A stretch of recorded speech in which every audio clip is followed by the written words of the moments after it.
भूख प्यास बेबसी बेयारो मददकारी जिस्म पर चलते कीड़े जिन्हें वो खुद को काटने से रोक नहीं पा रहा था, मफलूज होते हुए हाथ पांव, पुश्त और हाथों की कलाइयों पर लम्हा ब लम्हा बढ़ते हुए जख्म। खौफ था या दहशत पता नहीं क्या था, मगर वो बुलंद आवाज में पागलों की तरह चीखें मारने लगा था। क्या मैं इसी तरह मरूंगा यहाँ इस हालत में, बेलिबास बेनिशान? मैंने कभी किसी के साथ इस तरह नहीं किया, फिर मेरे साथ ये सब क्यों हुआ? सालार मुझे तलाक दे दो, स्वीट हार्ट तुम कोर्ट जाकर ले लो। मैंने मामा के साथ सिर्फ मजाक किया था, वो बड़बड़ाया। मैं उसे कोई तकलीफ पहुंचाने का इरादा नहीं रखता था। उसे अपने अल्फाज खोखले लगे। वो एक बार फिर रोने लगा। मेरे खुदा, अगर एक बार मैं यहाँ से बच गया, मैं यहाँ से निकल गया, तो मैं इमामा को ढूंढूंगा, मैं उसे तलाक दे दूंगा, मैं जलाल के बारे में भी उसे सच बता दूंगा। बस एक बार मुझे यहाँ से जाने दे। वो फूट फूट कर रो रहा था।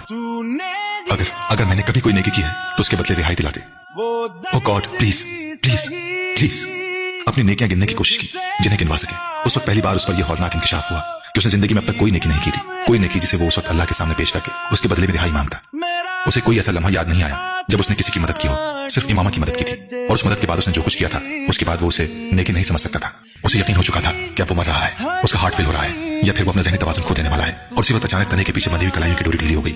क्या मैं बच गया? क्यों? किस लिए? अंधेरे में ठोकरे खाता, झाड़ियों से उलझता, खराशे लेता, वो किसी न किसी तरह उस रास्ते पर आ गया जिस रास्ते से वो दोनों हटाकर उसे वहां ले आए थे। और फिर नंगे पांव उसने नीचे का सफर तय किया।